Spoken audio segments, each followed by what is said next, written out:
430년 동안 숨겨진 문서 하나가 세계 지도를 다시 그리게 만들었습니다. 그 문서에는 두 개의 문자가 적혀 있었습니다. 하나는 한글이었고 다른 하나는 사라진 왕국의 언어였습니다. 저는 그저 학술 자료나 정리하면 되는 줄 알았습니다. 하지만 제 눈앞에 펼쳐진 것은 동남아시아 전체를 뒤흔들 진실이었습니다. 제 이름은 데이비드 리처드슨입니다. 옥스퍼드 대학교에서 동남아시아 역사를 가르치고 있습니다. 52년을 살면서 수많은 고문서를 다뤄왔습니다. 하지만 2025년 3월에 제가 마주한 것은 그 어떤 것과도 달랐습니다. 그날 아침 전 세계 언론이 발칵 뒤집혔습니다. 중국 외교부장이 기자회견에서 한 발언 때문이었습니다. 말라야 제도는 역사적으로 중국의 영토입니다. 저는 처음엔 또 시작이구나 싶었습니다. 남중국해 영유권 분쟁은 어전을 일이 아니었으니까요. 하지만 이번엔 달랐습니다. 말라야는 인구 300만의 작은 섬나라입니다. 동남아시아 한가운데 위치한 전략 요충지죠. 그런데 중국이 이 나라를 자국 영토라고 주장한 겁니까? 말라야 정부는 즉각 긴급 성명을 발표했습니다. 우리는 독립국이었습니다. 역사가 이를 증명합니다. 세계 언론이 들끓기 시작했습니다. CNN, BBC, 알자지라가 일제히 특집 뉴스를 내보냈습니다. 말라야라는 나라를 제대로 아는 사람이 몇이나 되겠습니까? 저조차도 이 나라에 대해 깊이 연구한 적이 없었습니다. 그런데 BBC에서 연락이 왔습니다.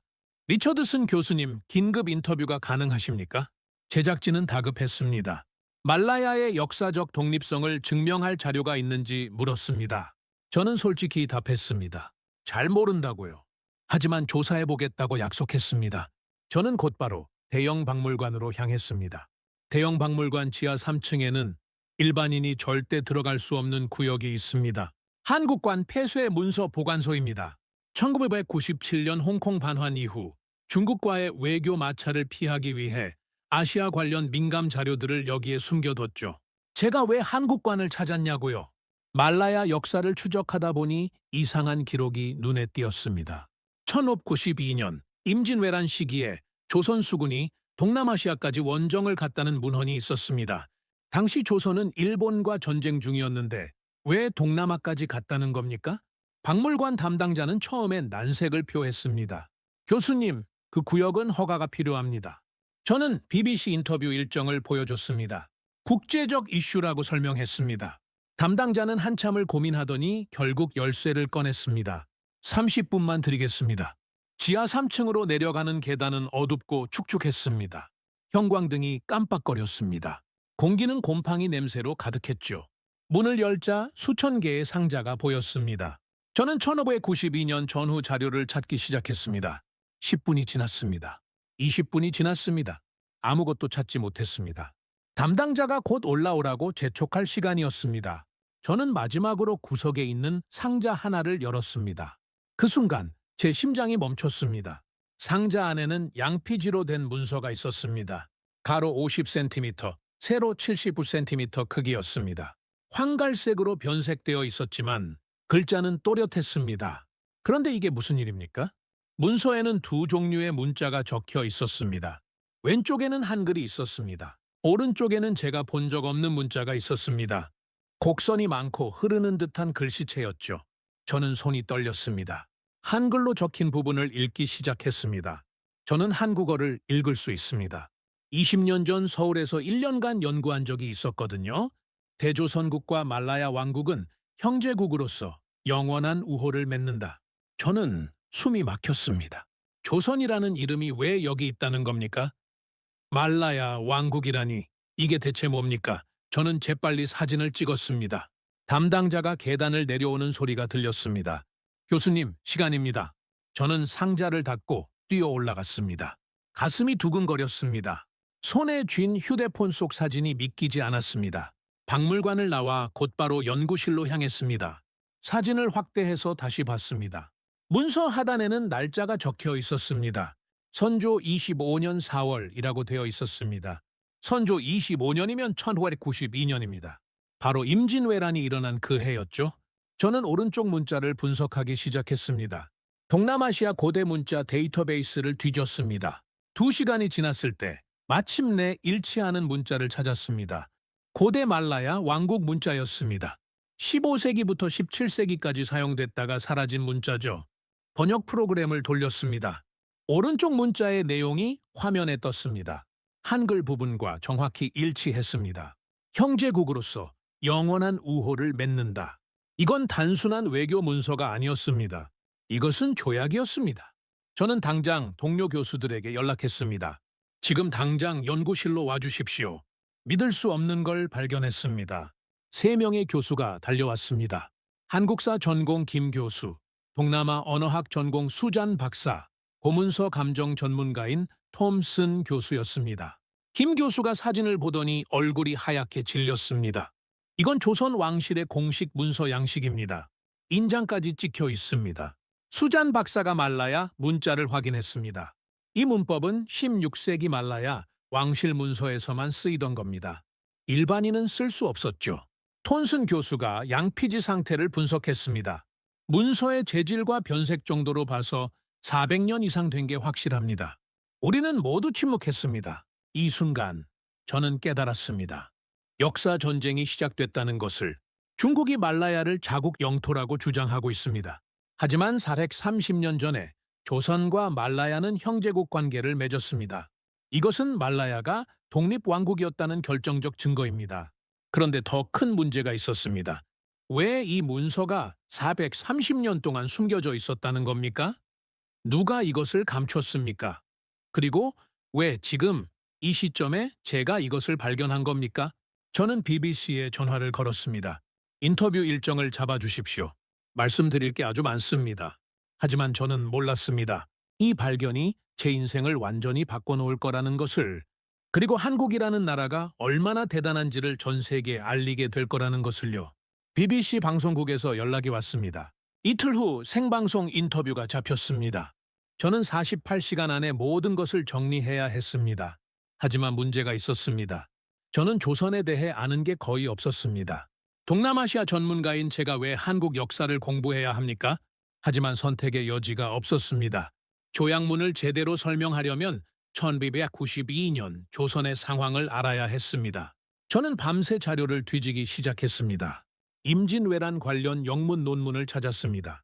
1292년 4월, 일본이 20만 대군으로 조선을 침략했습니다.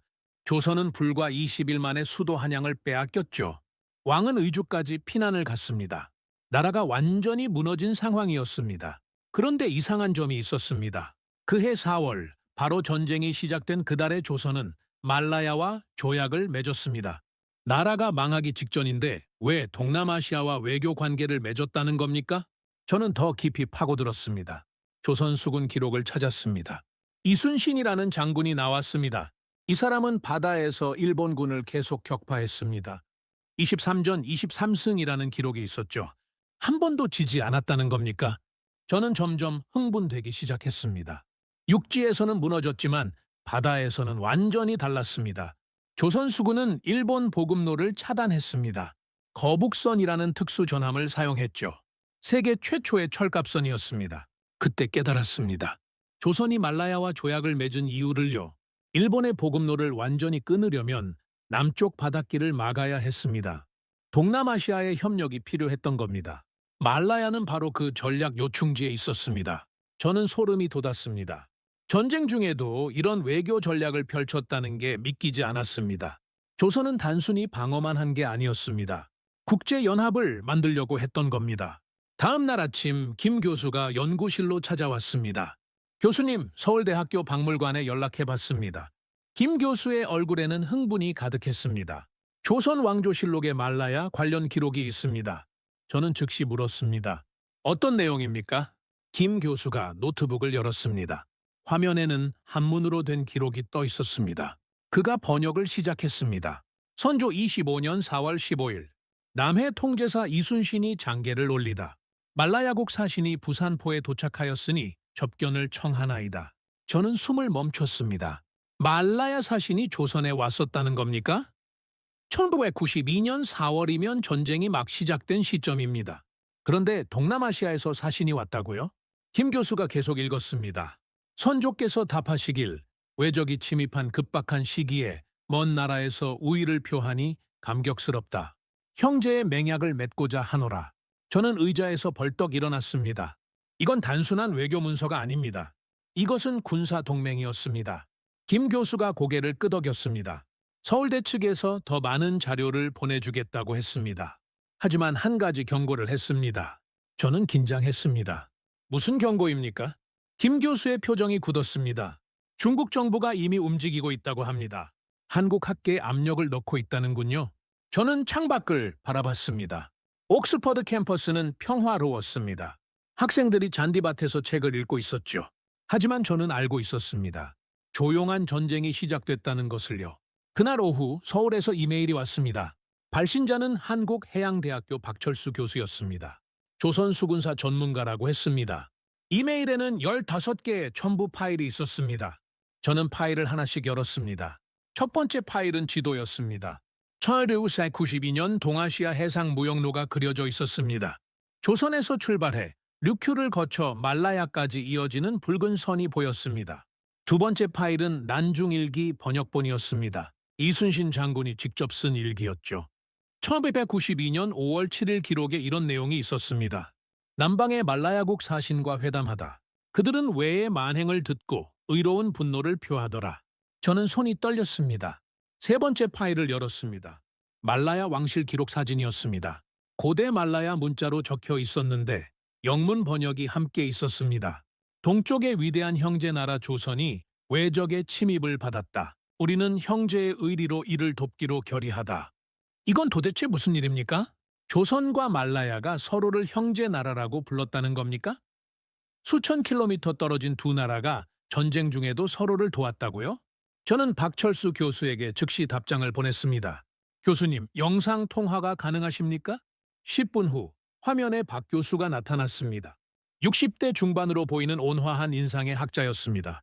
리처드슨 교수님, 반갑습니다. 그의 영어는 유창했습니다. 저는 바로 질문을 쏟아냈습니다. 교수님, 이게 다 사실입니까? 조선과 말라야가 정말 동맹을 맺었습니까? 박 교수가 잠시 침묵하더니 천천히 입을 열었습니다.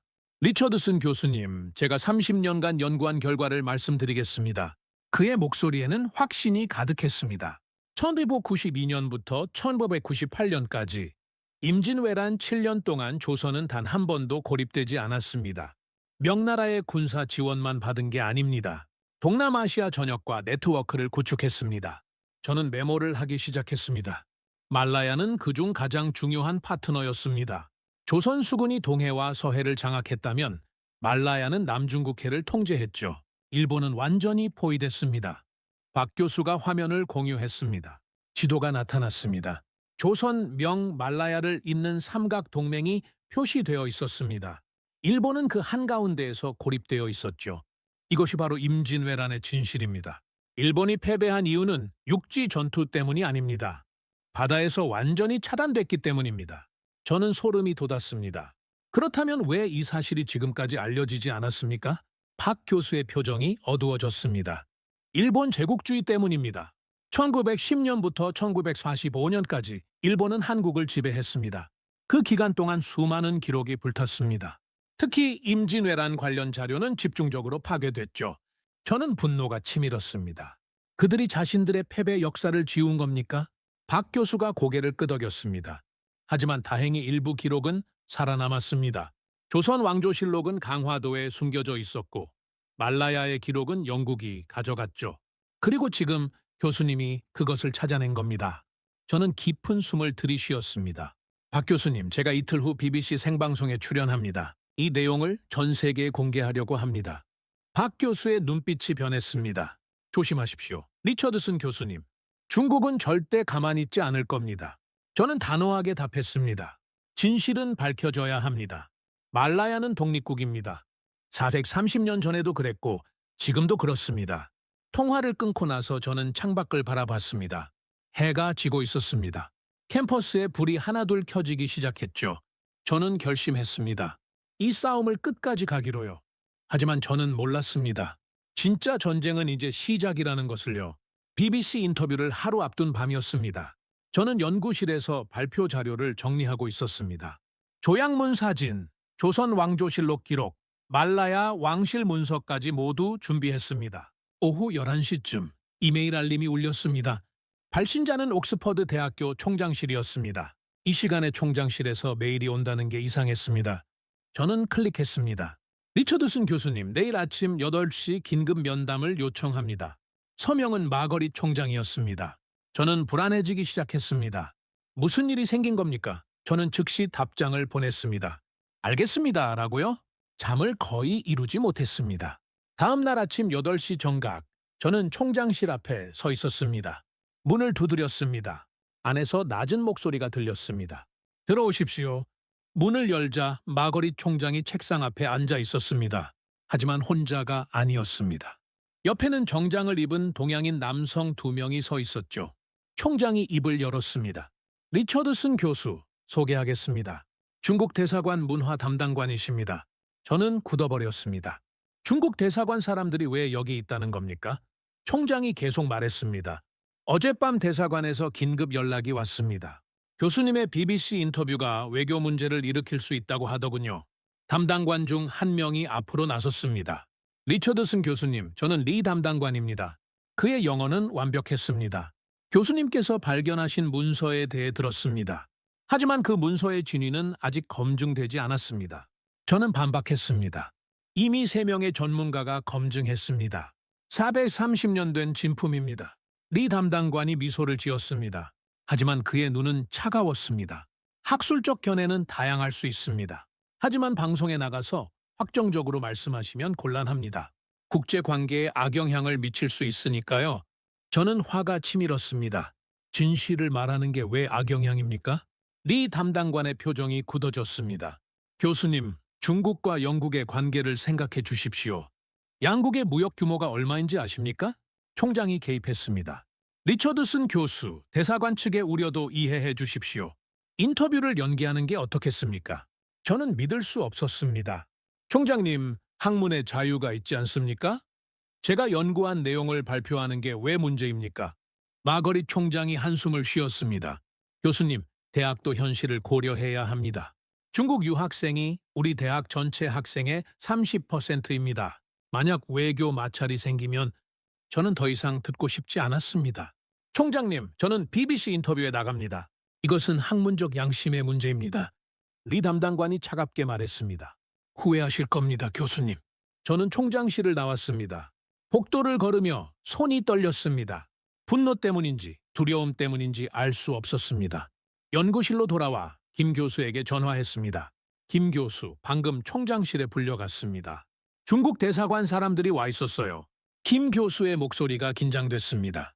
압력이 시작됐군요. 조심하십시오, 교수님. 저는 책상에 앉았습니다. 휴대폰을 보니 알 수 없는 번호에서 문자가 와 있었습니다. 당신의 연구는 거짓입니다. 방송에 나가면 증거를 공개하겠습니다. 저는 오싹했습니다. 누가 제 전화번호를 알고 있다는 겁니까? 저는 문자를 무시하고 BBC 측에 연락했습니다. 예정대로 진행합니다. 오후 2시, 저는 BBC 스튜디오에 도착했습니다. 분장실에서 메이크업을 받고 있는데 프로듀서가 급하게 들어왔습니다. 교수님, 큰일 났습니다. 저는 놀랐습니다. 무슨 일입니까? 프로듀서가 태블릿을 보여줬습니다. 중국 관영 매체에서 긴급 기사를 냈습니다. 교수님을 가짜 학자라고 비난하고 있어요. 화면에는 제 사진과 함께 중국어 기사가 떠 있었습니다. 영문 번역이 아래에 있었죠. 영국 옥스퍼드의 데이비드 리처드슨은 위조 문서로 역사를 왜곡하려는 사기꾼이다. 저는 어이가 없었습니다. 이게 방송 시작 1시간 전에 나왔다는 겁니까? 프로듀서가 고개를 끄덕였습니다. 중국이 선제 공격을 한 겁니다. 교수님의 신뢰도를 깎으려는 거예요. 저는 오히려 냉정해졌습니다. 그렇다면 제가 진실을 말하고 있다는 반증 아닙니까? 거짓이었다면 이렇게 공격할 이유가 없죠. 프로듀서가 잠시 생각하더니 말했습니다. 맞는 말씀입니다. 오히려 이 상황이 뉴스 가치를 높였어요.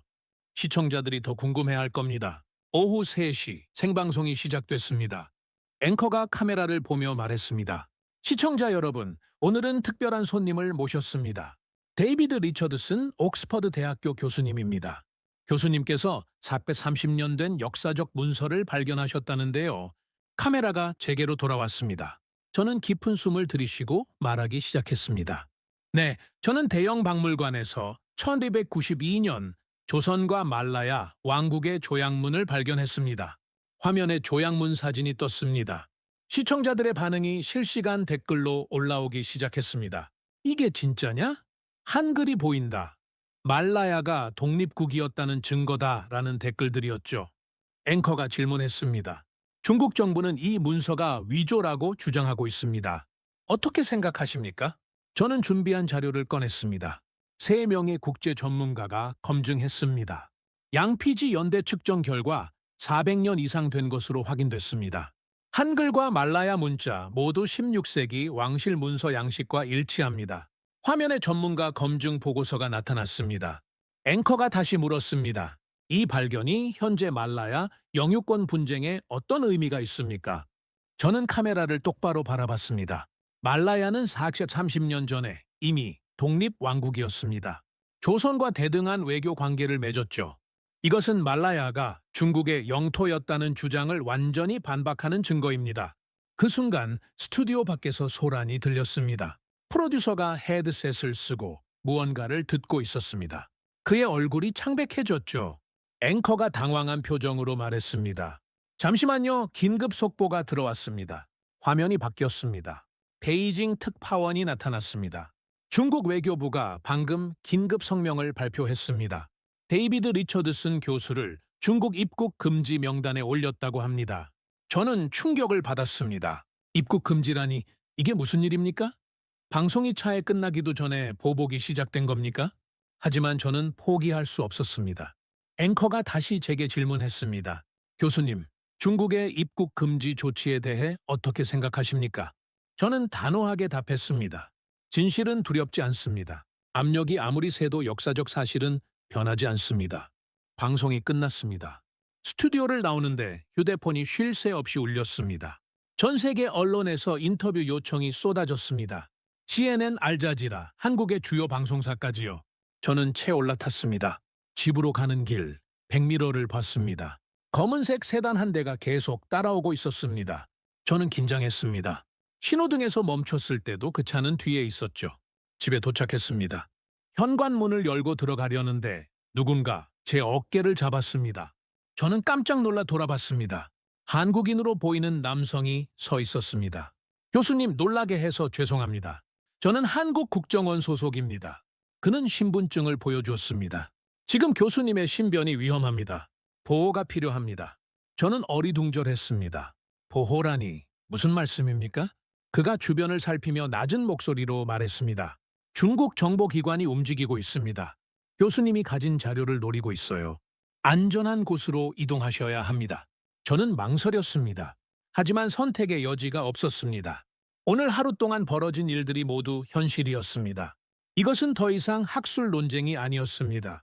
전쟁이 시작된 겁니다. 한국 국정원 요원은 저를 검은색 차량으로 안내했습니다. 운전석에는 또 다른 요원이 앉아 있었습니다. 차는 조용히 출발했습니다. 어디로 가는 겁니까? 저는 긴장된 목소리로 물었습니다. 런던 외곽의 안전가옥입니다. 거기서 며칠 머무르셔야 합니다. 요원의 목소리는 침착했습니다. 저는 창밖을 바라봤습니다. 옥스퍼드 시내가 점점 멀어졌습니다. 40분쯤 달렸을까요? 차는 작은 시골 마을로 들어섰습니다. 한적한 주택가 끝에 2층짜리 벽돌집이 나타났습니다. 차에서 내리자 또 다른 요원 2명이 현관에서 기다리고 있었습니다. 집 안으로 들어갔습니다. 거실은 평범했지만 창문마다 특수 필름이 붙어 있었죠. 교수님, 여기서 쉬십시오. 식사는 제공됩니다. 요원이 2층 방을 안내했습니다. 저는 침대에 앉았습니다. 모든 게 비현실적이었습니다. 어제까지만 해도 평범한 대학 교수였는데 지금은 안전가옥에 숨어 있다는 게 믿기지 않았습니다. 휴대폰을 꺼냈습니다. 김 교수에게 문자를 보냈습니다.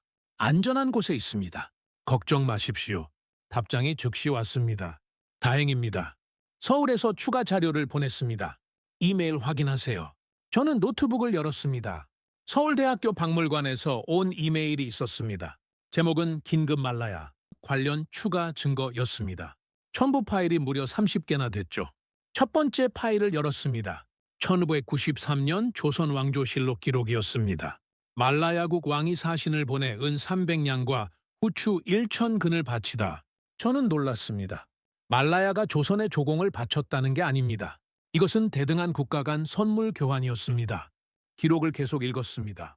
선조께서 답례로 화포 제작법과 거북선 설계도를 하사하다. 저는 숨이 막혔습니다. 조선이 최첨단 무기 기술을 말라야에 전수했다는 겁니까? 이건 단순한 외교 관계가 아니었습니다. 군사 동맹이었습니다. 두 번째 파일을 열었습니다. 네덜란드 동인도 회사 기록이었습니다. 1995년 작성된 문서였죠. 영문 번역이 함께 있었습니다. 말라야 왕국의 해군력이 급격히 강화됐다. 조선식 화포를 장착한 전함 20척을 확인했다. 이들은 일본 상선을 공격하고 있다. 저는 소름이 돋았습니다. 말라야가 조선의 기술로 일본과 싸웠다는 겁니까? 이것은 국제연합작전이었습니다. 조선은 동해와 서해에서, 말라야는 남중국해에서 일본을 포위한 겁니다. 세 번째 파일은 지도였습니다. 1992년부터 1998년까지 일본 무역선 격침 지점이 표시되어 있었습니다. 붉은 점들이 조선 연안부터 말라야까지 이어졌습니다. 총 237척이 격침됐다고 적혀 있었죠. 저는 흥분을 감추기 어려웠습니다. 이것은 역사책에 나오지 않는 진실이었습니다. 임진왜라는 한반도에서만 벌어진 전쟁이 아니었습니다. 동아시아 전역을 무대로 한 국제전이었던 겁니다. 그때 노크 소리가 들렸습니다. 교수님, 손님이 오셨습니다. 요원의 목소리였습니다. 저는 아래층으로 내려갔습니다. 거실에는 70대로 보이는 한국인 노신사가 앉아 있었습니다. 양복 차림에 은발이 단정했죠. 리처드슨 교수님, 반갑습니다. 저는 이종현입니다. 그는 유창한 영어로 말했습니다.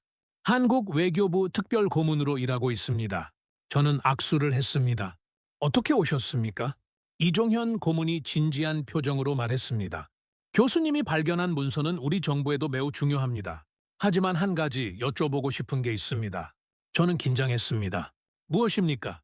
이종현 고문이 가방에서 오래된 사진 한 장을 꺼냈습니다. 교수님의 외조부님이 영국군으로 한국전쟁에 참전하셨죠? 저는 깜짝 놀랐습니다.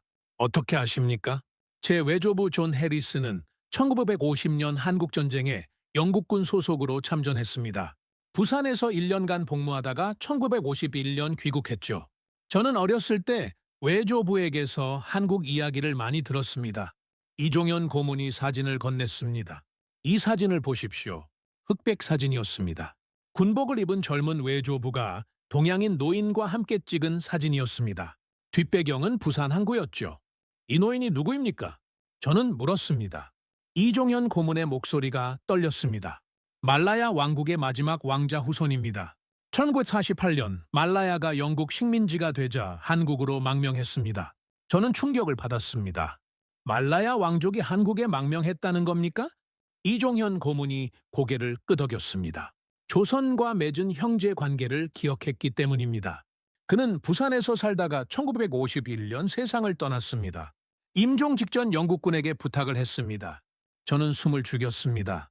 무슨 부탁입니까? 이종현 고문이 또 다른 봉투를 꺼냈습니다. 이것을 조선에 전해달라고 했습니다.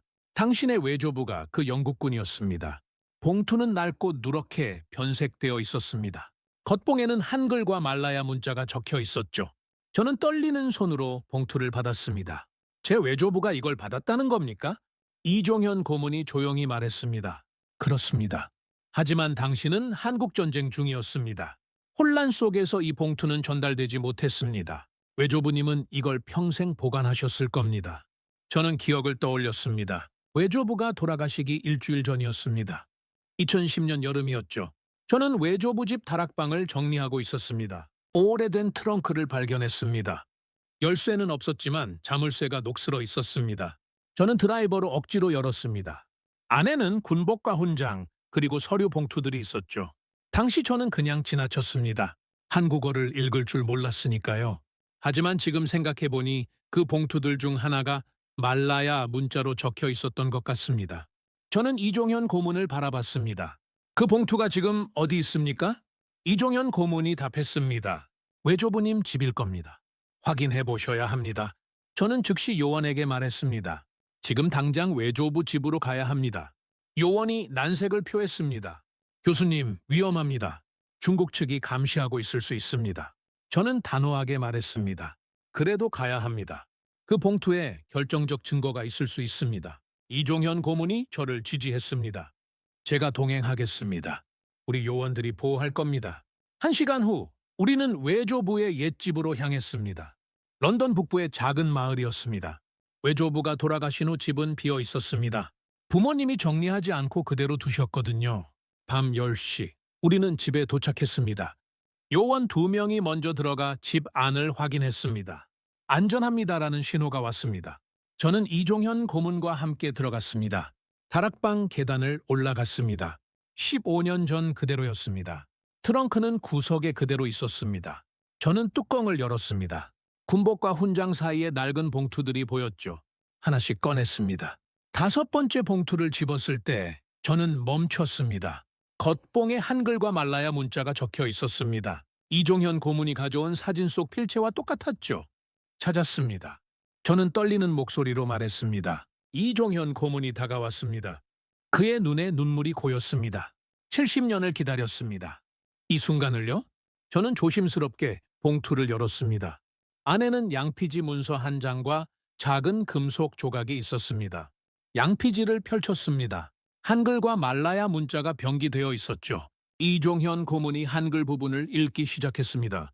형제의 약속은 끊어지지 않는다. 비록 왕국이 사라지고 세월이 흘러도 진실은 남는다. 이 문서가 언젠가 빛을 보기를 바란다. 저는 금속 조각을 집었습니다. 손바닥만 한 크기였습니다. 반달 모양이었죠. 한쪽 면에는 한글로 조선이, 다른 면에는 말라야, 문자로 말라야가 새겨져 있었습니다. 이종현 고문이 설명했습니다. 이것은 신표입니다. 1992년 조약을 맺을 때 두 나라가 하나씩 나눠 가진 증표죠. 두 조각이 맞춰지면 완전한 원이 됩니다. 저는 물었습니다. 다른 반쪽은 어디 있습니까? 이종현 고문이 가방에서 천으로 싼 물건을 꺼냈습니다. 천을 벗기자 똑같은 반달 모양의 금속 조각이 나타났습니다. 그는 조심스럽게 두 조각을 맞췄습니다. 딸깍! 완벽하게 맞아떨어졌습니다. 하나의 원이 완성됐습니다. 가운데에는 두 나라의 문자가 하나로 어우러져 있었죠. 저는 온몸에 전율이 흘렀습니다. 430년 전에 만들어진 두 조각이 지금 이 순간 다시 하나가 됐습니다. 이것은 단순한 유물이 아니었습니다. 이것은 약속이었습니다. 그때 아래층에서 요원의 목소리가 들렸습니다. 교수님, 밖에 수상한 차량이 있습니다. 지금 당장 나가셔야 합니다. 저는 심표를 움켜쥐었습니다. 이종현 고문과 함께 계단을 뛰어내려갔습니다. 현관문을 열고 나가려는데 헤드라이트 불빛이 집을 비췄습니다. 검은색 SUV 3대가 집 앞을 막고 있었습니다. 요원이 외쳤습니다. 뒷문으로 빨리. 우리는 뒷문으로 달렸습니다. 담을 넘어 뒷골목으로 빠져나왔습니다. 대기하던 차량이 우리를 태우고 급출발했습니다. 백미러로 뒤를 보니 SUV들이 추격하고 있었습니다. 하지만 저는 웃고 있었습니다. 손안에는 430년 약속의 증거가 있었습니다. 이것으로 모든 것을 증명할 수 있습니다.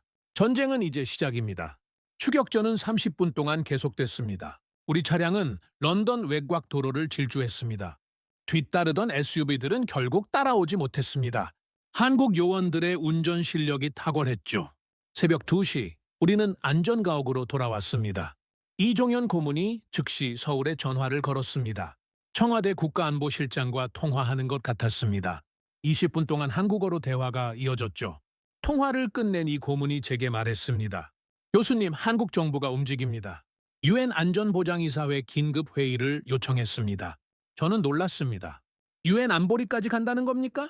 이종현 고문이 고개를 끄덕였습니다. 말라야 영유권 문제는 동남아시아 전체의 안보와 직결됩니다. 중국의 일방적 영토 주장을 국제사회가 판단해야 합니다. 그는 심표를 조심스럽게 들었습니다. 그리고 이것이 결정적 증거가 될 겁니다. 430년 전 말라야는 독립왕국이었다는 물증이니까요. 3일 후 유엔 본부가 있는 뉴욕으로 향했습니다. 한국 정부가 전용기를 보냈습니다. 이종현 고문과 저, 그리고 보안 요원 6명이 탑승했습니다. 심표와 문서들은 특수 케이스에 담아 보관했죠. 뉴욕에 도착하자 한국 유엔 대사가 직접 공항으로 나왔습니다. 리처드슨 교수님, 환영합니다. 전 세계가 주목하고 있습니다. 대사의 말이 맞았습니다. 공항 밖에는 수십 대의 취재진 차량이 대기하고 있었습니다.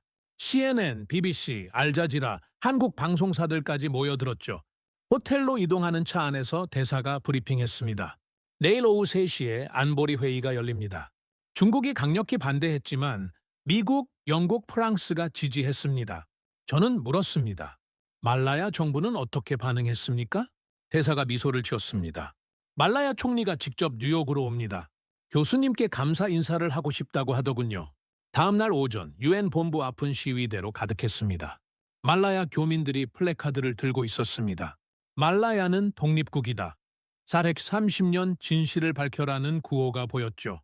한국 교민들도 함께 있었습니다. 오후 2시 저는 안보리 회의장에 입장했습니다. 원형 테이블에 15개국 대표가 앉아 있었습니다. 중국 대표는 저를 노려봤습니다. 표정이 굳어 있었죠. 한국 대표는 저에게 고개를 끄덕였습니다. 의장이 망치를 두드렸습니다. 긴급 안보리 회의를 시작하겠습니다. 의제는 말라야 제도 영유권 분쟁입니다. 중국 대표가 먼저 발언권을 요청했습니다. 의장님, 이 회의는 불필요합니다. 말라야는 역사적으로 중국 영토였습니다. 고대 문헌이 이를 증명합니다. 그는 자료를 꺼냈습니다. 명나라 시대 기록을 보십시오. 말라야 지역은 중국의 조공국이었습니다. 미국 대표가 반박했습니다. 조공 관계가 영토 소유를 의미하지는 않습니다. 국제법상 독립국도 조공을 바칠 수 있습니다. 영국 대표가 거들었습니다. 우리는 새로운 증거를 확인했습니다. 데이비드 리처드슨 교수의 발견이 그것입니다. 의장이 저를 바라봤습니다. 리처드슨 교수님, 증언해 주시겠습니까? 저는 자리에서 일어났습니다. 마이크 앞에 섰습니다. 심장이 뛰었지만 목소리는 침착했습니다. 의장님, 존경하는 대표님들. 저는 대영 박물관에서 1992년 조선과 말라야 왕국의 조약문을 발견했습니다. 스크린에 조약문 사진이 떴습니다. 회의장이 술렁였습니다. 중국 대표의 얼굴이 일그러졌죠. 이 문서는 3명의 국제 전문가가 검증했습니다. 430년 된 진품입니다. 내용을 보십시오. 조선과 말라야는 형제국 관계를 맺었습니다. 프랑스 대표가 질문했습니다. 조선이 당시 어떤 국가였습니까? 저는 답했습니다. 조선은 명나라와 대등한 독립왕국이었습니다. 그런 조선이 말라야를 형제국으로 인정했다는 것은 말라야도 독립국이었다는 의미입니다. 중국 대표가 벌떡 일어났습니다. 그 문서는 위조입니다. 국제사회를 기만하려는 음모입니다. 저는 침착하게 대응했습니다. 위조라는 증거를 제시해 주십시오. 저는 과학적 검증 결과를 가지고 있습니다. 중국 대표는 말문이 막혔습니다. 이종현 고문이 앞으로 나왔습니다. 손에는 특수 케이스가 들려 있었죠. 의장님, 한 가지 더 증거가 있습니다. 그는 케이스를 열었습니다. 쉼표 2 조각을 꺼내 테이블 위에 놓았습니다. 조명을 받아 금속이 반짝였죠. 이것은 1592년 조선과 말라야가 나눠 가진 쉼표입니다. 430년 동안 떨어져 있던 2 조각이 지난주 하나로 합쳐졌습니다. 그는 2 조각을 맞췄습니다. 딸깍, 완벽한 원이 완성됐습니다. 회의장이 숨을 죽였습니다. 이종현 고문이 말했습니다. 조선과 말라야는 형제였습니다. 전쟁 중에도 서로를 도왔습니다. 이것은 동맹의 증표입니다. 말라야가 독립국이었다는 살아있는 증거입니다. 러시아 대표가 중국 대표를 바라봤습니다. 중국은 이에 대해 반론이 있습니까? 중국 대표는 침묵했습니다. 의장이 말했습니다. 말라야 정부 대표의 발언을 듣겠습니다. 말라야 총리가 일어났습니다. 50대 중반의 여성이었습니다. 목소리는 떨렸지만 단호했습니다. 우리는 사실 30년 전에도 독립국이었고 지금도 독립국입니다. 중국의 주장은 역사적 근거가 없습니다. 그녀는 한국 대표를 향해 고개를 숙였습니다. 형제의 약속을 기억해준 한국에 감사합니다. 조선이 우리를 잊지 않았듯이 우리도 조선을 잊지 않았습니다. 한국 대표가 일어나 답례했습니다. 말라야는 혼자가 아닙니다. 한국은 430년 약속을 지킬 것입니다. 회의장에 박수가 터졌습니다. 미국, 영국, 프랑스 대표가 박수를 쳤습니다. 일본 대표도 마지못해 손뼉을 쳤죠. 중국 대표만 팔짱을 낀 채 앉아 있었습니다. 의장이 투표를 제안했습니다. 말라야의 독립국 지위를 재확인하는 결의안에 찬성하시는 분은 손을 들어주십시오. 13개국이 손을 들었습니다. 중국과 러시아만 기권했습니다. 결의안은 압도적으로 통과됐죠. 회의가 끝나고 복도로 나왔습니다. 말라야 총리가 다가와 제 손을 잡았습니다. 교수님, 우리 국민 전체가 감사하고 있습니다. 교수님이 아니었다면 진실은 영원히 묻혔을 겁니다. 저는 겸손하게 답했습니다. 저는 역사를 발견했을 뿐입니다. 진짜 영웅은 430년 전 약속을 지킨 두 나라입니다. 한국 대사가 제 어깨를 두드렸습니다. 교수님, 서울에서 국민훈장을 수여하고 싶다고 합니다. 저는 놀랐습니다. 국민훈장이라니요? 대사가 웃었습니다. 교수님이 한국의 역사를 세계에 알렸습니다. 그리고 동맹국을 도왔죠. 충분한 자격이 있습니다. 그날 저녁 뉴욕 한복판이 들끓었습니다. 타임스퀘어 전광판에는 안보리 결의안 소식이 떴습니다. 말라야 독립 재확인, 430년 약속이 지켜졌다는 헤드라인이었죠. 한국 교민들이 거리로 나왔습니다. 태극기와 말라야 국기를 흔들었습니다. 노래가 울려 퍼졌죠. 저는 그 광경을 바라보며 가슴이 벅찼습니다. 호텔로 돌아와 박철수 교수에게 영상통화를 걸었습니다. 교수님, 성공했습니다. 유엔이 인정했습니다. 박 교수의 눈에 눈물이 고였습니다. 리처드슨 교수님, 30년 연구가 헛되지 않았습니다. 조선의 위대함이 증명됐습니다. 그가 말을 이었습니다. 그런데 한 가지 더 놀라운 소식이 있습니다. 저는 궁금했습니다. 무엇입니까? 박 교수가 화면을 공유했습니다. 중국 해군이 말라야 근해에서 철수했습니다. 압박이 통한 겁니다. 저는 안도의 한숨을 쉬었습니다. 전쟁은 피한 건가요? 박 교수가 고개를 끄덕였습니다. 네, 역사가 전쟁을 막았습니다. 430년 전 조선과 말라야의 약속이 오늘날 평화를 지킨 겁니다. 저는 창밖을 바라봤습니다. 뉴욕의 야경이 아름다웠습니다. 하지만 제 머릿속에는 1992년 부산항이 떠올랐습니다. 전쟁 중에도 동맹을 맺었던 두 나라의 모습이요. 그들은 알고 있었을까요? 자신들의 약속이 430년 후 세계를 바꿀 거라는 것을요. 작은 나라 말라야를 구하고 동아시아의 평화를 지킬 거라는 것을요. 저는 쉼표를 바라봤습니다. 두 조각이 하나로 합쳐진 원. 조선과 말라야의 문자가 어우러진 증표. 이것은 단순한 유물이 아니었습니다. 이것은 약속이었습니다. 시간과 공간을 넘어 지켜진 형제의 약속. 그리고 그 약속은 오늘도 살아 숨쉬고 있었습니다. 저는 다짐했습니다. 이 이야기를 더 많은 사람들에게 알리겠다고요. 조선이 얼마나 위대한 나라였는지, 한국이 얼마나 신에 있는 나라인지 세계에 증명하겠다고요. 그리고 저는 알고 있었습니다. 이것은 끝이 아니라 시작이라는 것을요.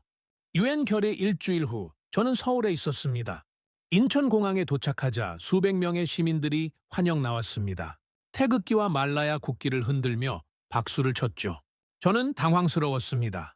교수님, 감사합니다. 한국의 역사를 지켜주셔서 고맙습니다. 사람들의 외침이 들렸습니다. 한 할아버지가 다가왔습니다. 80대쯤 되어 보였습니다. 그는 제 손을 꼭 잡았습니다. 교수님, 저는 참전용사입니다. 1951년 부산에서 영국군과 함께 싸웠습니다. 그의 눈에 눈물이 맺혔습니다. 당시 영국군이 우리를 형제라고 불러줬습니다. 그 은혜를 잊지 않았습니다. 이번에 교수님이 우리 역사를 밝혀주셨으니 정말 감사합니다. 저는 가슴이 뭉클했습니다. 외조부도 70년 전 이 땅에서 싸웠습니다. 그리고 말라야 왕자의 부탁을 받았죠. 지금 그 약속이 완성되고 있었습니다. 청와대로 향했습니다. 대통령 집무실에서 국민훈장 수여식이 열렸습니다. 대통령이 직접 훈장을 걸어주셨습니다. 리처드슨 교수님은 430년 역사의 증인이 되셨습니다. 한국 국민을 대표해서 감사드립니다. 저는 긴장된 목소리로 답했습니다. 대통령님, 저는 진실을 발견했을 뿐입니다. 진짜 영웅은 조선과 말라야입니다. 수여식이 끝나고 기자회견이 열렸습니다. 수백 명의 기자가 몰려왔습니다. 한국 언론뿐 아니라 전 세계 방송사가 왔죠. 첫 질문이 나왔습니다. 교수님, 이번 발견이 한국에 어떤 의미가 있습니까? 저는 생각을 정리하고 답했습니다. 조선은 전쟁 중에도 국제 외교를 펼쳤습니다. 동남아시아와 동맹을 맺었죠. 이것은 조선이 단순한 작은 나라가 아니었다는 증거입니다. 두 번째 질문이 이어졌습니다. 중국의 반응은 어떻습니까? 저는 솔직하게 답했습니다. 중국은 아직도 인정하지 않고 있습니다. 하지만 국제사회가 판단했습니다. 진실은 이겼습니다. 세 번째 질문이 나왔습니다. 앞으로 계획이 무엇입니까? 저는 미소를 지었습니다. 더 많은 자료를 찾을 겁니다. 조선의 위대함을 세계에 알리겠습니다. 기자회견이 끝나고 박철수 교수가 다가왔습니다. 교수님, 부산으로 가시겠습니까? 특별한 손님이 기다리고 있습니다. 저는 궁금했습니다. 누구입니까? 박 교수가 신비롭게 웃었습니다. 직접 만나보시면 알 겁니다. 다음 날 아침 우리는 부산으로 향했습니다. KTX를 타고 2시간 30분을 달렸습니다. 창밖으로 한국의 풍경이 지나갔습니다. 논밭과 산, 그리고 현대식 건물들이 어우러져 있었죠. 부산역에 도착했습니다. 부산항으로 향했습니다. 1950년 외조부가 머물렀던 곳입니다. 1992년 말라야 사신이 도착했던 곳이기도 하죠. 항구 근처 문화회관에 들어갔습니다. 회의실 문을 열자 여러 사람이 앉아 있었습니다. 그중 한 사람이 일어났습니다. 60대 중반의 동남아시아인 남성이었습니다. 리처드슨 교수님, 반갑습니다. 저는 아흐마드입니다. 그의 영어는 유창했습니다. 저는 말라야 왕국 마지막 왕자의 증손자입니다. 저는 충격을 받았습니다. 왕족 후손이십니까? 아흐마드가 고개를 끄덕였습니다. 네, 제 증조부가 1951년 이곳 부산에서 돌아가셨습니다. 영국군에게 부탁을 하셨죠. 교수님의 외조부님께 말입니다. 그는 낡은 사진첩을 꺼냈습니다. 첫 장에는 1951년 부산 항구 사진이 있었습니다. 말라야 노인과 젊은 영국군이 함께 찍은 사진이었죠. 제 외조부였습니다. 두 번째 사진에는 병상의 노인이 있었습니다. 증조부는 임종 직전까지 조선을 기억하셨습니다. 형제의 약속을 잊지 말라고 하셨죠. 아흐마드의 목소리가 떨렸습니다. 70년을 기다렸습니다. 그 약속이 지켜지는 날을요. 그리고 교수님이 그 약속을 완성해 주셨습니다. 저는 눈시울이 뜨거워졌습니다. 외조부는 평생 그 부탁을 마음에 담고 살았을 겁니다. 하지만 한국전쟁의 혼란 속에서 전달하지 못했죠. 그리고 70년 후 손자인 제가 그 약속을 완성한 겁니다. 박철수 교수가 말했습니다. 오늘 특별한 행사가 있습니다. 부산시와 말라야 정부가 준비했습니다. 우리는 부산항 광장으로 이동했습니다. 광장에는 수천 명이 모여 있었습니다. 무대가 설치되어 있었고 양쪽에는 태극기와 말라야, 국기가 펄럭였죠. 말라야 총리가 무대에 올랐습니다. 오늘 이 자리는 430년 약속을 기념하는 날입니다. 1992년 조선과 말라야는 형제가 됐습니다. 오늘 우리는 그 약속을 다시 확인합니다. 한국 외교부 장관이 이어서 발언했습니다. 한국과 말라야는 새로운 동맹을 맺습니다. 경제, 국방, 문화 모든 분야에서 협력하겠습니다. 그때 부산항 바다에서 함성이 들렸습니다. 사람들이 일제히 바다를 바라봤습니다. 저도 돌아봤습니다. 수평선 너머에서 무언가 다가오고 있었습니다. 처음에는 작은 점들이었습니다. 점점 가까워지자 형태가 보였습니다. 군함이었습니다. 그런데 보통 군함이 아니었죠. 박철수 교수가 설명했습니다. 한국 해군의 무인 함대입니다. 세계 최초로 실전 배치된 AI 전투함이죠. 12척의 함선이 일렬로 항구에 들어왔습니다. 사람은 한 명도 보이지 않았습니다. 모두 무인으로 움직이고 있었죠. 함선 위에는 최첨단 레이더와 무기 체계가 장착되어 있었습니다. 사람들이 환호했습니다. 대한민국! 대한민국! 구호가 광장을 가득 채웠습니다. 박 교수가 계속 설명했습니다. 이 함대가 말라야 해역을 보호할 겁니다. 430년 전 조선이 약속했듯이 오늘 한국이 그 약속을 지킵니다. 저는 소름이 돋았습니다. 430년 전 조선은 거북선으로 바다를 지켰습니다. 오늘 한국은 무인 함대로 말라야를 보호합니다. 시대는 변했지만 약속은 변하지 않았습니다. 무대에서 신호가 떨어졌습니다. 아흐마드와 이종현 고문이 무대 중앙으로 나왔습니다. 두 사람은 각각 쉼표 한 조각씩을 들고 있었죠. 스포트라이트가 그들을 비췄습니다. 430년 전 조선과 말라야는 이 쉼표를 나눴습니다. 오늘 우리는 이것을 다시 하나로 합칩니다. 아흐마드와 이종현 고문이 동시에 쉼표를 맞췄습니다. 딸깍. 완벽한 원이 완성됐습니다. 대형 스크린에 확대된 모습이 떴습니다. 조선과 말라야의 문자가 하나로 어우러진 증표였죠. 광장이 숨을 죽였습니다. 그리고 폭발적인 환호가 터져나왔습니다. 사람들이 울었습니다. 박수가 멈추지 않았습니다. 저도 눈물을 참을 수 없었습니다. 외조부가 받았던 부탁, 70년 동안 지켜지지 못했던 약속, 그리고 430년 전부터 이어진 형제의 맹세, 모든 것이 이 순간 완성됐습니다. 말라야 총리가 마이크를 잡았습니다. 오늘부터 매년 이날을 형제의 날로 지정합니다. 한국과 말라야의 우정을 기억하는 날입니다. 한국 장관이 화답했습니다. 한국도 같은 날을 국가기념일로 지정하겠습니다. 조선의 정신을 이어가겠습니다. 행사가 끝나고 저는 부산항 방파제에 홀로 섰습니다. 해가 지고 있었습니다.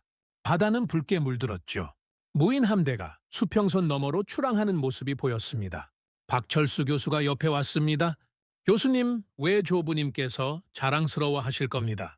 저는 고개를 끄덕였습니다. 외조부는 평생 이 부탁을 마음에 품고 사셨을 겁니다.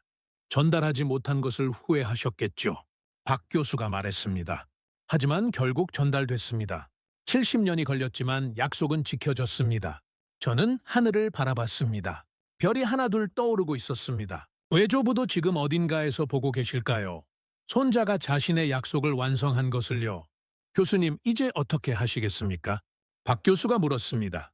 저는 미소를 지었습니다. 책을 쓸 겁니다. 조선과 말라야의 이야기를요. 그리고 더 많은 자료를 찾겠습니다. 세계에 묻혀있는 한국의 역사를요. 박 교수가 제 어깨를 두드렸습니다. 좋은 생각입니다. 한국에는 아직 밝혀지지 않은 이야기가 많습니다. 우리는 방파제를 걸었습니다. 뒤에서 아흐마드가 따라왔습니다. 그는 쉼표를 조심스럽게 들고 있었죠. 교수님, 이 쉼표는 부산 박물관에 기증하려고 합니다. 두 나라의 약속을 영원히 기억하기 위해서요. 저는 동의했습니다. 좋은 결정입니다. 이것은 역사의 증거니까요. 아흐마드가 물었습니다. 교수님은 이 모든 일을 겪으며 무엇을 느끼셨습니까? 저는 잠시 생각했습니다. 약속의 힘을 배웠습니다. 430년 전 약속이 오늘날까지 살아있다는 것이 놀랍습니다. 저는 말을 이었습니다. 그리고 한국이라는 나라를 새롭게 알게 됐습니다. 전쟁 중에도 동맹을 지켰고 70년 후에도 약속을 기억하는 나라입니다. 박철수 교수가 웃었습니다. 교수님이야말로 진정한 한국의 친구입니다. 저는 고개를 저었습니다. 저는 단지 운이 좋았을 뿐입니다. 대형 박물관에서 그 문서를 발견한 것이요. 아흐마드가 말했습니다. 아닙니다. 교수님은 용기가 있었습니다. 압박에도 굴하지 않고 진실을 밝혔죠. 그날 밤 호텔방에서 외조부의 사진을 바라봤습니다. 1951년 부산에서 찍은 사진이었습니다. 젊은 외조부가 말라야 노인과 함께 웃고 있었죠. 외조부님, 약속을 지켰습니다. 저는 조용히 말했습니다. 70년 걸렸지만 결국 완성했습니다. 말라야 왕자의 부탁은 이루어졌습니다. 창밖을 보니 부산의 야경이 펼쳐져 있었습니다. 불빛이 반짝이는 도시. 70년 전 전쟁의 상처가 있던 곳입니다. 지금은 세계적인 항구 도시가 됐죠. 그리고 바다 너머 말라야에서는 한국의 무인 함대가 평화를 지키고 있습니다. 430년 전 조선과 말라야가 약속했던 형제의 맹세. 그것은 단순한 외교 문서가 아니었습니다. 그것은 시간을 넘어선 믿음이었습니다. 국경을 넘어선 우정이었습니다. 그리고 세대를 넘어선 책임이었습니다. 저는 노트북을 열었습니다. 책의 첫 문장을 쓰기 시작했습니다.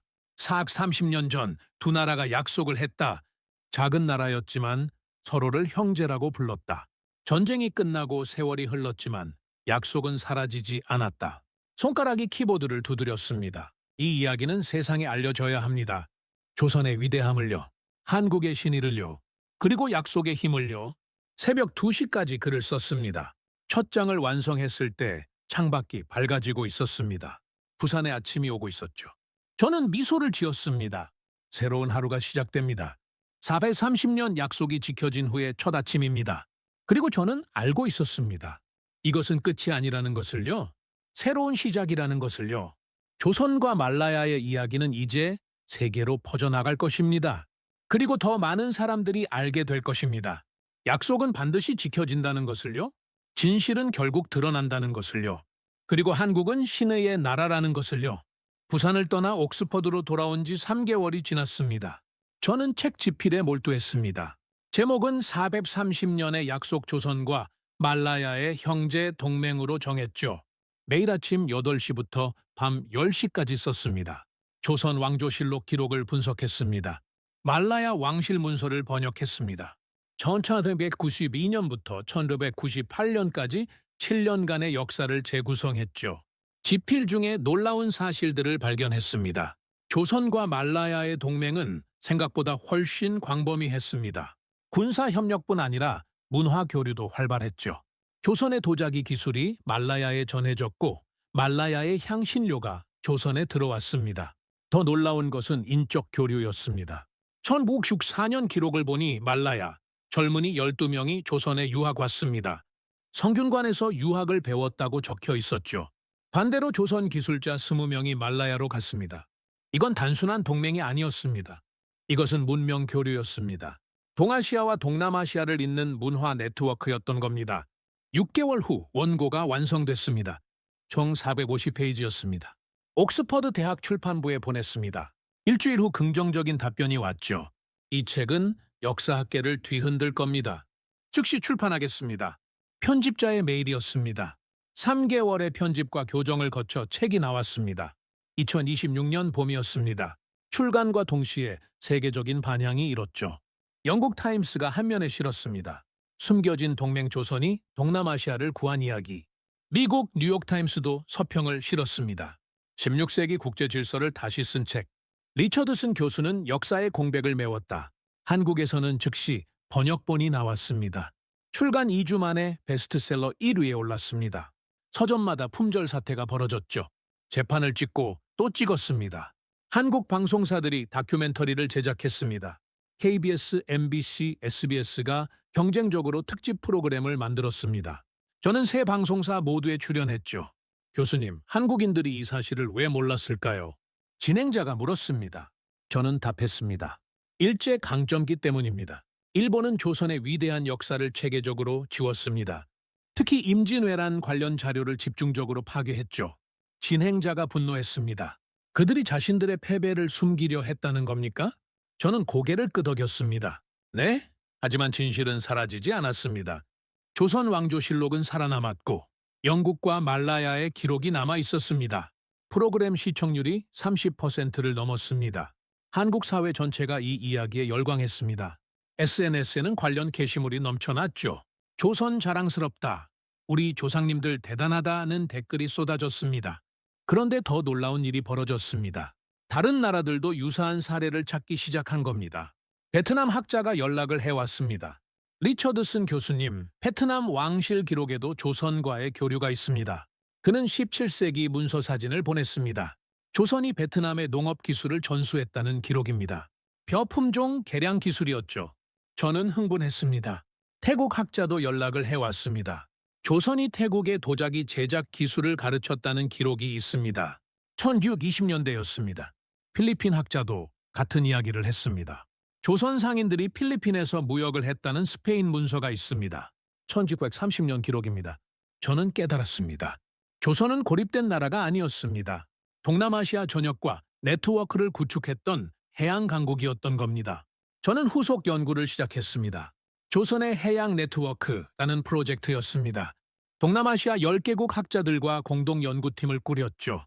1년간의 연구 끝에 놀라운 결과가 나왔습니다. 조선은 15세기부터 18세기까지 동남아시아와 광범위한 교류를 했습니다. 무역, 기술 전수, 문화 교류가 모두 이루어졌죠. 특히 16세기 말 임진왜란 시기에는 군사 동맹까지 맺었습니다. 말라야뿐 아니라 베트남, 태국, 필리핀 모두 조선을 지지했습니다. 일본을 고립시키는 국제연합이 형성됐던 겁니다. 저는 두 번째 책을 쓰기 시작했습니다. 제목은 조선 잊혀진 해양 강국이었습니다. 이 책은 첫 번째 책보다 더 큰 반향을 일으켰죠. 유럽 학계가 충격을 받았습니다. 우리는 조선을 자꾸 폐쇄적인 나라로 알았다. 하지만 실제로는 동아시아 해양 질서의 중심이었다. 런던 대학교 역사학과 교수의 평가였습니다. 하버드 대학교에서 초청 간견 요청이 왔습니다. 2027년 가을, 저는 하버드 강당에 섰습니다. 1000명이 넘는 청중이 모였습니다. 한국 유학생들도 많이 왔죠. 여러분, 역사는 승자가 쓴다고 합니다. 하지만 진실은 반드시 드러납니다. 저는 간견을 시작했습니다. 조선은 일본 제국주의에 의해 역사가 왜곡됐습니다. 하지만 세계 곳곳에 남아있던 기록들이 진실을 증명했습니다. 스크린에 자료들이 떴습니다. 조선 왕조실록, 말라야 왕실 문서, 베트남 기록, 태국 문서, 필리핀 자료. 모두 조선의 위대함을 증명하는 증거들이었죠. 조선은 단순히 전쟁에서 이긴 게 아닙니다. 국제 외교로 평화를 만들었습니다. 청중이 숨을 죽였습니다. 16세기 동아시아는 혼란했습니다. 일본의 침략, 명나라의 쇠퇴, 유럽 세력의 진출. 이 속에서 조선은 동남아시아와 동맹을 맺어 균형을 만들었습니다. 한국 유학생 한 명이 손을 들었습니다. 교수님, 왜 이런 역사가 한국에서도 잊혀졌습니까? 저는 안타까운 마음으로 답했습니다. 일제강점기 35년 동안 한국의 역사가 체계적으로 말살됐습니다. 학교에서는 한국이 항상 약한 나라였다고 가르쳤죠. 저는 목소리를 높였습니다. 하지만 그것은 거짓입니다. 조선은 강한 나라였습니다. 기술도 앞섰고 외교도 뛰어났습니다. 그리고 무엇보다 약속을 지키는 나라였습니다. 강당에 박수가 터졌습니다. 한국 유학생들이 일어나 환호했습니다. 눈물을 흘리는 학생들도 있었죠. 강연이 끝나고 한 한국 학생이 다가왔습니다. 교수님, 저는 미국에서 태어나고 자랐습니다. 한국 역사를 잘 몰랐어요. 그 학생은 20대 초반으로 보였습니다. 학교에서는 한국이 가난하고 약한 나라였다고만 배웠습니다. 한국전쟁으로 망가진 나라라고요. 그의 목소리가 떨렸습니다. 하지만 교수님 책을 읽고 자랑스러워졌습니다. 제 조상들이 이렇게 대단했다는 걸 알게 됐어요. 저는 그의 손을 잡았습니다. 당신의 조상들은 정말 대단했습니다. 그리고 그 피가 당신에게도 흐르고 있습니다. 그 학생이 울먹였습니다. 감사합니다, 교수님. 이제 저는 한국인이라는 게 자랑스럽습니다. 그날 밤 호텔방에서 저는 생각했습니다. 제가 한 일이 단순히 역사를 밝힌 것이 아니라는 걸요. 저는 잃어버린 자긍심을 되찾아준 겁니다. 일제에 의해 짓밟혔던 자부심을요. 전쟁으로 잊혀졌던 위대함을요. 다음날 한국교민회에서 초청했습니다. 보스턴 한인회관에 300명이 모였습니다. 1세대 이민자들부터 젊은 세대까지 다양했죠. 한 할머니가 발언권을 요청했습니다. 교수님, 저는 1960년에 미국에 왔습니다. 당시 한국은 세계 최빈국이었어요. 그 할머니는 80대로 보였습니다. 미국 사람들은 한국을 불쌍하게 봤습니다. 도와줘야 할 나라라고 생각했죠. 저는 그게 너무 싫었어요. 할머니의 눈에 눈물이 고였습니다. 하지만 우리 조상들이 이렇게 위대했다는 걸 이제야 알았습니다. 60년을 기다렸어요. 이런 이야기를요. 저는 목이 메었습니다. 할머니, 조선은 위대한 나라였습니다. 그리고 한국도 다시 위대해졌습니다. 저는 계속 말했습니다. 지금 한국은 세계 10위권 경제 대국입니다. K-팝, K-드라마가 세계를 휩쓸고 있죠. 반도체, 조선 자동차 산업이 세계 최고입니다. 사람들이 고개를 끄덕였습니다. 이것은 우연이 아닙니다. 조상들의 DNA가 살아있기 때문입니다. 430년 전 약속을 지켰던 그 정신이 오늘날도 이어지고 있습니다. 회관이 뜨거운 박수로 가득 찼습니다. 그날 저녁 SNS에 영상이 올라왔습니다. 젊은 한국계 미국인이 만든 영상이었습니다. 제 강연 내용을 편집해서 5분짜리 영상으로 만들었죠. 조선이 얼마나 대단했는지 아시나요? 영상은 바이럴됐습니다. 일주일 만에 조회수 1천만을 넘었습니다. 댓글이 수만 개 달렸죠. 한국인이라는 게 자랑스럽다. 조상님들 감사합니다. 우리 역사를 제대로 배워야 한다. 영상은 계속 퍼져나갔습니다. 한국뿐 아니라 전 세계 한인 커뮤니티로 확산됐습니다. 미국, 캐나다, 호주, 유럽 어디서든 한국인들이 이 이야기를 공유했죠. 한국 정부도 움직였습니다. 교육부가 역사 교과서를 개정하기로 했습니다. 조선의 해양 네트워크와 국제 외교를 새로 추가했죠. 학생들이 자랑스러운 역사를 배워야 합니다. 교육부 장관의 발표였습니다. 저는 한국 학교들을 순회에 강연했습니다. 서울, 부산, 대구, 광주. 전국을 다니며 학생들에게 이야기했습니다. 여러분의 조상들은 위대했습니다. 그리고 여러분도 위대해질 수 있습니다. 한 고등학생이 질문했습니다. 교수님, 우리가 뭘 해야 합니까? 저는 답했습니다. 여러분의 역사를 자랑스럽게 여기십시오. 그리고 그 정신을 이어가십시오. 약속을 지키고 신의를 지키십시오. 학생들의 눈빛이 빛났습니다. 저는 확신했습니다. 이 아이들이 한국의 미래라는 것을요. 그들이 조상들의 정신을 이어받아 세계로 나갈 거라는 것을요. 옥스퍼드로 돌아온 저는 새로운 프로젝트를 시작했습니다. 동아시아 평화 네트워크 연구였습니다. 16세기 조선의 외교를 21세기에 적용하는 겁니다. 한국, 말라야, 베트남, 태국 학자들과 함께 연구팀을 꾸렸습니다. 목표는 명확했습니다. 조선이 만들었던 평화 시스템을 현대에 부활시키는 겁니다. 군사동맹이 아닌 문화와 경제로 연결되는 네트워크를요. 1년의 연구 끝에 보고서가 나왔습니다. 조선 모델 21세기 동아시아 평화를 위한 청사진. 보고서는 유엔에 제출됐습니다. 국제사회의 주목을 받았죠. 430년 전 모델이 오늘날에도 유효하다. 유엔 사무총장의 평가였습니다. 저는 뿌듯했습니다. 역사를 밝혀낸 것을 넘어 미래를 만들고 있었습니다. 조선의 정신이 21세기에 다시 살아나고 있었죠. 어느 날 저녁 연구실에서 창밖을 바라봤습니다. 옥스퍼드의 석양이 아름다웠습니다. 2년 전 대형 박물관에서 그 문서를 발견한 순간이 떠올랐죠. 그때는 몰랐습니다. 그 발견이 제 인생을 바꿀 거라는 것을요. 한국과 말라야를 잇고 역사를 다시 쓰고 미래를 만들게 될 거라는 것을요. 휴대폰이 울렸습니다. 박철수 교수였습니다. 교수님, 좋은 소식입니다. 서울의 조선 말라야 우정박물관이 개관합니다. 저는 기뻤습니다. 언제입니까?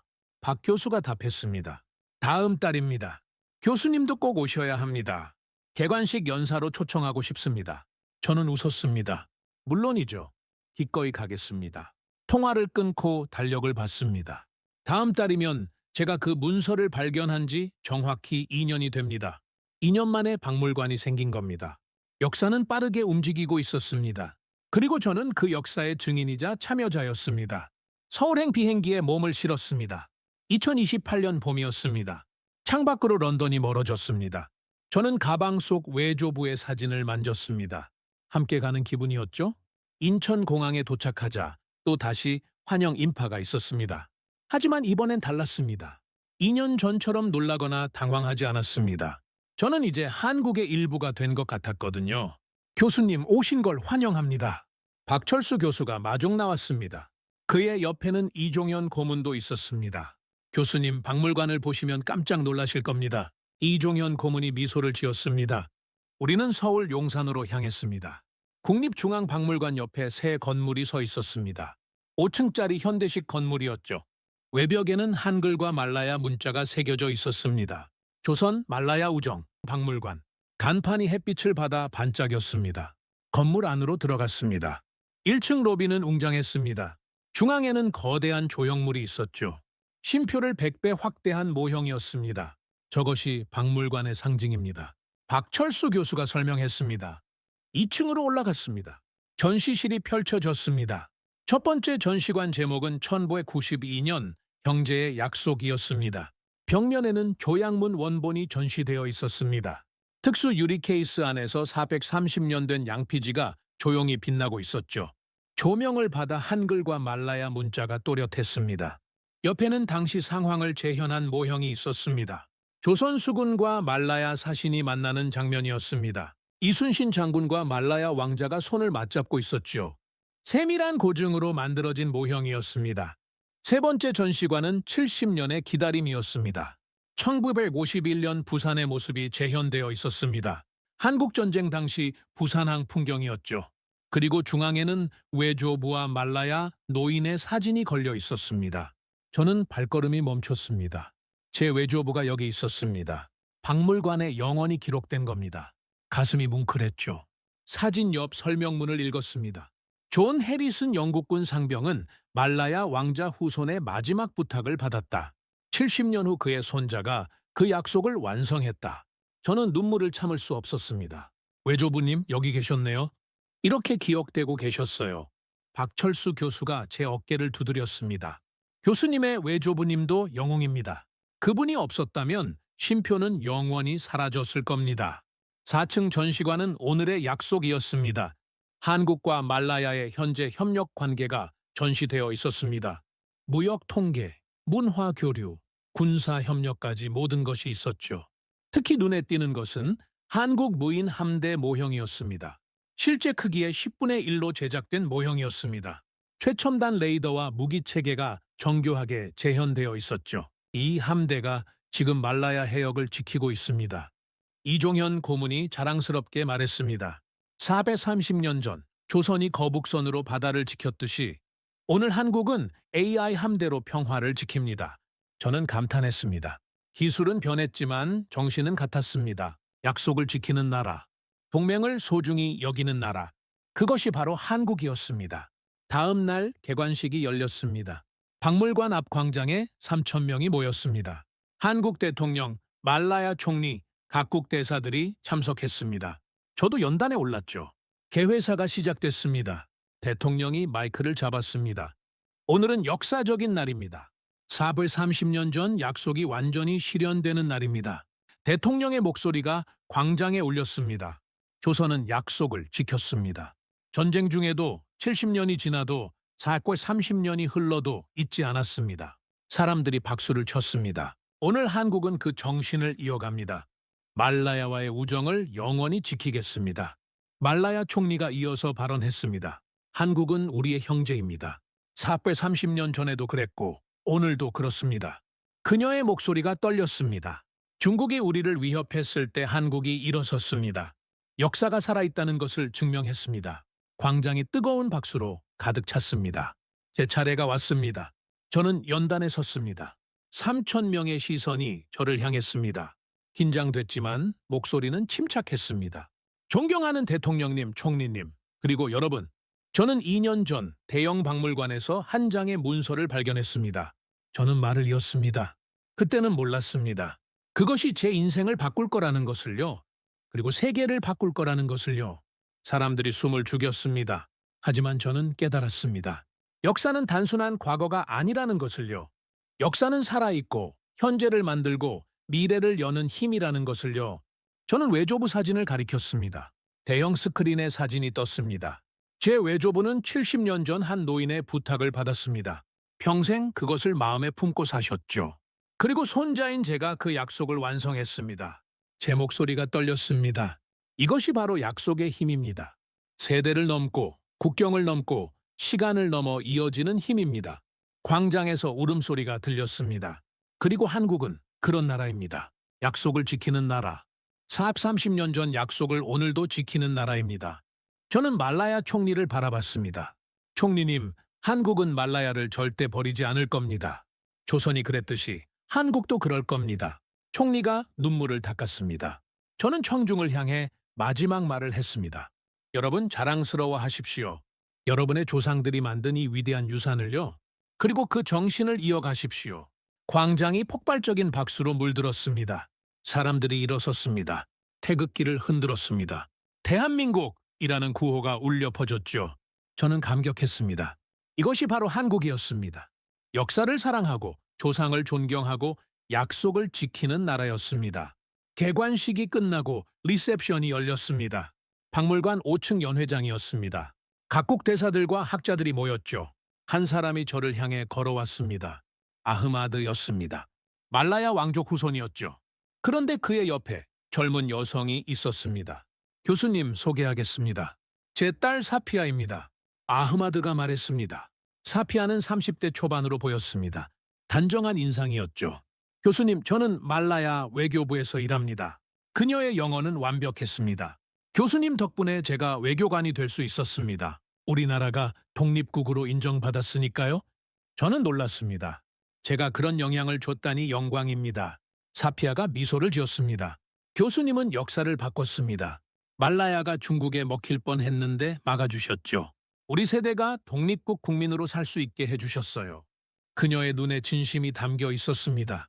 그리고 한국과의 우정도 만들어주셨습니다. 이제 말라야 젊은이들은 한국을 형제나라로 생각합니다. 저는 뿌듯했습니다. 역사를 밝힌 것이 단순히 과거를 아는 것을 넘어 미래를 만들고 있었습니다. 젊은 세대가 그 정신을 이어받고 있었죠. 리셉션 중간에 특별 순서가 있었습니다. 무대에 2명의 학생이 올라왔습니다. 한국 고등학생과 말라야 고등학생이었습니다. 한국 학생이 먼저 말했습니다. 저는 서울에 사는 김민준입니다. 2년 전 리처드슨 교수님의 이야기를 듣고 감동받았습니다. 그는 18세쯤 되어 보였습니다. 그래서 말라야를 공부하기 시작했습니다. 언어도 배우고 역사도 공부했습니다. 대학에 가면 말라야와 한국의 관계를 더 연구하고 싶습니다. 말라야 학생이 이어서 말했습니다. 저는 말라야에서 온 아이샤입니다. 교수님 덕분에 저희 나라가 지켜졌습니다. 그녀도 비슷한 나이였습니다. 이제 말라야 학생들은 한국어를 배우고 싶어 합니다. K-드라마를 보고 K-팝을 듣습니다. 그리고 한국이 우리를 도와준 것을 잊지 않습니다. 2 학생이 무대 중앙에서 손을 맞잡았습니다. 우리는 430년 약속을 이어갑니다. 회장이 뜨거운 박수로 가득 찼습니다. 저는 눈물을 참을 수 없었습니다. 이것이 바로 제가 원했던 겁니다.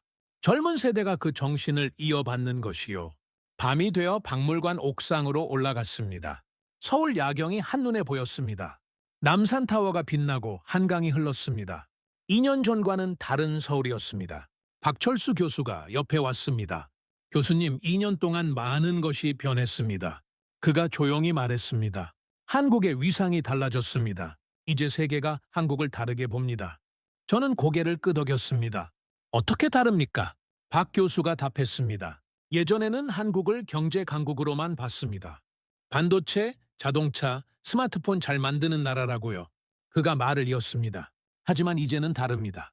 한국을 신의의 나라로 봅니다. 430년 약속을 지키는 나라라고요. 저는 미소를 지었습니다. 그게 더 중요한 것 같습니다. 경제력은 변할 수 있지만 신뢰는 영원하니까요. 박 교수가 하늘을 바라봤습니다. 교수님이 한국에 준 선물입니다. 잃어버렸던 자부심을 되찾게 해주셨어요. 저는 고개를 저었습니다. 아닙니다. 저는 단지 숨겨진 진실을 찾았을 뿐입니다. 원래 한국 것이었어요. 우리는 한참 동안 침묵했습니다. 서울의 밤은 아름다웠습니다. 불빛이 반짝이는 도시. 70년 전 전쟁의 폐허였던 곳입니다. 지금은 세계적인 메트로폴리스가 됐죠. 박 교수가 물었습니다. 교수님, 앞으로 계획이 뭡니까? 저는 생각했습니다. 더 많은 이야기를 찾을 겁니다. 세계에는 아직도 숨겨진 한국 역사가 많습니다. 저는 말을 이었습니다. 중앙아시아, 중동, 아프리카까지. 조선의 발자취가 어디까지 닿았는지 알고 싶습니다. 박 교수가 웃었습니다. 평생 과제시네요. 저도 웃었습니다. 그렇습니다. 하지만 보람 있는 일입니다. 다음 날 아침 박물관을 떠나기 전 한 번 더 둘러봤습니다. 1층 로비의 쉼표 조형물 앞에 섰습니다. 거대한 원, 두 나라의 문자가 어우러진 증표, 관람객들이 하나둘 들어오고 있었습니다. 한 가족이 눈에 띄었습니다. 할아버지, 아버지, 손자 3대가 함께 왔더군요. 할아버지가 손자에게 설명하고 있었습니다. 이게 바로 우리 조상들이 만든 약속이란다. 손자가 신기한 듯 바라봤습니다. 할아버지, 정말 30년 전 거예요? 할아버지가 고개를 끄덕였습니다. 그렇단다. 우리 조상들은 약속을 지켰어. 그래서 지금 우리가 자랑스러운 거야. 저는 미소를 지었습니다. 이것이 바로 역사의 힘입니다. 세대를 이어 전해지는 이야기. 할아버지에서 손자로, 과거에서 미래로 이어지는 정신. 공항으로 가는 차 안에서 창밖을 바라봤습니다. 서울 거리가 지나갔습니다. 사람들이 걷고 차들이 달렸습니다. 평범한 일상이었죠. 하지만 그 일상 속에 430년 역사가 살아 숨쉬고 있었습니다. 인천공항에 도착했습니다. 출국장으로 들어가기 전 박철수 교수와 작별 인사를 나눴습니다. 교수님, 또 오십시오. 한국은 언제나 환영합니다. 박 교수가 악수를 청했습니다. 저는 그의 손을 꼭 잡았습니다. 꼭 다시 오겠습니다. 이제 한국은 제 제2의 고향입니다. 비행기에 올랐습니다. 창가 자리에 앉아 이륙을 기다렸습니다. 비행기가 활주로를 달리기 시작했습니다. 그리고 떠올랐죠. 창밖으로 한국이 점점 멀어졌습니다. 하지만 저는 알고 있었습니다. 거리가 멀어져도 약속은 그대로라는 것을요. 430년 전 조선과 말라야가 증명했듯이요. 런던으로 돌아가는 12시간 동안 저는 생각했습니다. 2년 전 대형 박물관 지하실에서 시작된 여행을요. 한 장의 문서가 세계를 바꾼 이야기를요. 그리고 저는 깨달았습니다. 역사는 단순한 과거가 아니라는 것을요. 역사는 현재를 만들고 미래를 여는 힘이라는 것을요. 조선은 430년 전에 약속했습니다. 말라야와 형제가 되겠다고요. 그 약속은 전쟁을 견디고 세월을 넘어 오늘날까지 살아남았습니다. 그리고 한국은 그 약속을 지켰습니다. 이것이 바로 한국의 힘입니다. 경제력이나 군사력이 아닙니다. 신의입니다. 약속을 지키는 정신입니다.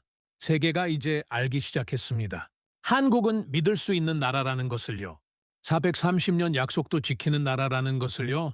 비행기가 구름 위를 날았습니다. 저는 가방에서 외조부 사진을 꺼냈습니다. 1951년 부산에서 찍은 그 사진이었죠. 외조부님, 해냈습니다. 당신이 받았던 부탁을 완수했어요. 저는 조용히 말했습니다. 70년 걸렸지만 약속은 지켜졌습니다. 말라야는 지켜졌고 한국은 형제의 의리를 증명했습니다. 창밖 구름이 아름다웠습니다. 하얗고 부드러운 구름, 그 위로 햇빛이 쏟아졌죠. 새로운 시작을 알리는 빛 같았습니다. 저는 다짐했습니다. 이 이야기를 계속 전하겠다고요. 한국의 위대함을 세계에 알리겠다고요. 그리고 더 많은 숨겨진 역사를 찾아내겠다고요. 왜냐하면 저는 이제 알기 때문입니다. 역사는 힘이라는 것을요. 약속은 영원하다는 것을요. 그리고 한국은 세계가 믿을 수 있는 나라라는 것을요. 430년 전 조선이 그랬듯이 오늘의 한국도 그렇습니다. 내일의 한국도 그럴 것입니다. 약속은 계속됩니다. 형제의 맹세는 영원합니다. 그리고 진실은 반드시 빛을 봅니다.